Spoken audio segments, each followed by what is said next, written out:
నిజంగా ఉంటే యాక్చువల్లీ దీనికోసం చెప్పాలంటే ఇది ఫస్ట్ ఆఫ్ ఆల్ ఇది మెయిన్ అసలు ఈ టైం మిషన్ అనేది ఆ డైరెక్టర్ గారు ఆయన చదువుకున్న టైంలో ఆయన స్టడీ టైంలో డైరెక్టర్ గారు బుక్స్ చూసుకొని చదివారు.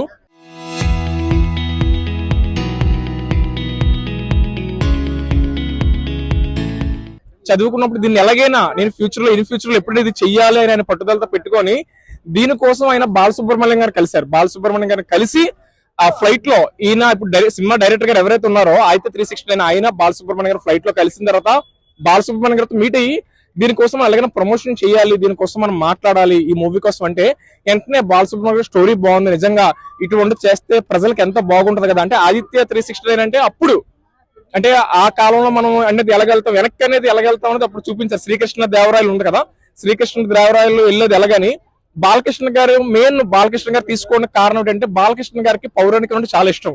ఆయనకి ఎప్పటి నుంచో శ్రీకృష్ణ దేవరాయలు ఆ స్టోరీ చేయడం ఆయనకి మొదటి నుంచి ఉందంట, ఆయనకి చాలా ఇష్టం అంట. అప్పుడు బాలసుబ్రహ్మణ్యం గారు బాలకృష్ణ గారు మాట్లాడడం చేయడం చాలా చక్కగా ఈ సినిమా అంతా కూడా చాలా చక్కగా జరిగింది. ఈ సినిమాలో చూసుకుంటే మెయిన్ మనకి మిషన్ చూడగానే బాలకృష్ణ గారు ఎంత గుర్తు వస్తారో బాలకృష్ణ గారు కానీ మెయిన్ క్యారెక్టర్ ఆ టైంలో చిన్నపిల్ల క్యారెక్టర్ వేసిన అతను తరుణ్ క్యారెక్టర్ చాలా బాగుంటది మూవీలో. యాక్చువల్లీ ఈ మిషన్ కదలడానికి మెయిన్ రీజన్ ఎవరంటే తరుణ్ గారే. ఎందుకంటే ఆయన సినిమాలోకి వెళ్ళడం, ఆయన నొక్కడం, అది ప్రెస్ చేసిన తర్వాత ఇక్కడి నుంచి అక్కడికి వెళ్ళడం, నిజంగా డైరెక్షన్ కానీ మూవీలో మళ్ళీ ఇప్పుడు తీసుకొచ్చి ఇలా పెట్టడం వల్ల అవేర్నెస్ ప్రోగ్రామ్. యాక్చువల్లీ నేను ఒక యూట్యూబర్ శాఖర్ 21 ఇలాగా ఈ అవేర్నెస్ ప్రోగ్రామ్ పెట్టడం అంటే మళ్ళీ పబ్లిక్ కి అంటే మన జనరేషన్ తెలుసు అంటే 90 కిడ్స్ తెలుసు, అంత ముందు తెలుసు, ఇప్పుడు వస్తున్న జనరేషన్ తెలియదు. అంటే ఇది అసలు ఏంటనేది దీనికోసం చరిత్ర అంటే ఏంటనేది ఇప్పుడు పిల్లలు ఎవరు మిస్ అయిపోతున్నారు. ఇప్పుడు అంతా కూడా ఎడిటింగ్ అంటే మొబైల్ ఈ గేమ్స్ వీటిలో పడిపోయి చరిత్రను పక్కన పెట్టేస్తున్నారు.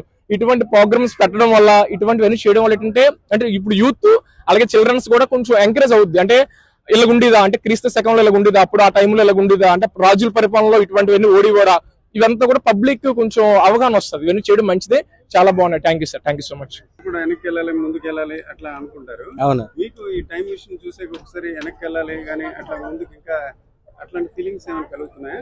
వెనక్కి వెళ్ళాలని అనిపిస్తుంది. ఎందుకంటే మనం ఇప్పుడు ఉన్నాం, ప్రపంచం ఎలా ఉందో తెలుసు, దేశం ఎలా ఉందో తెలుసు, మన క్లైమాటిక్ కండిషన్స్ అన్ని తెలుసు.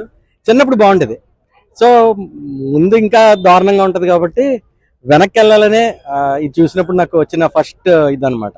So I want go back. చిన్నప్పుడు ఏదైనా జ్ఞాపకం అట్లా ఉందా మీ స్కూల్ మీ ఊరు అట్లాగా? ఈ సినిమాలో ఫుల్ క్రేజియస్ట్ మూవీ. మేము చాలా చిన్నోళ్ళమి. అది ఎంత క్రేజియస్ట్ మూవీ అంటే టీచర్లు స్కూల్కి వచ్చి పిల్లలు తెలియకుండా ఈ సినిమా గురించి మాట్లాడుకునేవారు. మేము ఈ సినిమా చూసాం, ఇందులో బాలకృష్ణ యాక్టింగ్ బాగుండేదని. నేను చిన్నప్పుడు సినిమా చూడలే, అంటే సినిమా చూసే అంత వయసు కూడా లేదనమాట, అంత చిన్నోళ్ళం మేము. టీచర్లు మాట్లాడుకునేది మాత్రం మాకు గుర్తుంది. సో వైజాగ్ లోనే ఇక్కడే శరత్ థియేటర్ లో వచ్చింది నాకు గుర్తున్నంత వరకు. ఈ సినిమా శరత్ థియేటర్ లో వచ్చింది అప్పట్లో. సో అది ఈ సినిమాకి టైం మిషన్ కి ఉన్న మెమరీ. బట్ నాకు నిజంగా దీనికి పవర్ ఉంటే మాత్రం వెనక్కి వెళ్ళిపోతాను స్కూల్ డేస్ కి. ఆ టైంలో ఎప్పుడైనా ఉండేది కానీ ఈ టైంలో ఇప్పుడైతే కష్టం. వెనక్కి వెళ్ళే సీన్ అయితే లేదు. ఇప్పుడు అంతా ముందుకెళ్ళేమో తప్ప వెనక్కి వెళ్ళడం అనేది జరగదు ఇప్పుడు. కాకపోతే ఇది ఒక ఎక్స్పీరియన్స్ అంతే, వెనక్కి వెళ్తే ఎలా ఉంటుంది అని చెప్పేసి. ఓకే, మీకు అలా అనిపించదు చిన్నప్పుడు ఉన్న ఫ్రెండ్ ఆడుకున్నాం సైకిల్ తొక్కాం ఇట్లాంటివి అలాంటి కోరికలు అలా ఉంటాయి అంటారా? అలా ఉంటాయండి. ఒకసారి మళ్ళీ వెనక్కి వెళ్ళి ఒకసారి చూసుకుంటే ఎలాగ ఉంటుంది, చిన్నప్పుడు మనకి జరిగిందంతా ఎలా ఉన్నది ఒకసారి మనం చేసుకుంటే బాగానే ఉంటుంది. ఒకసారి ఆలోచనలను కూడా వెనక్కి వెళ్తే ఎలాగ ఉంటుంది అనేది బాగుంటుంది. మనం చెప్పిన చిన్నప్పుడు చేసిన సంఘటనలు అవన్నీ మనకి గుర్తుకొస్తుంటాయి.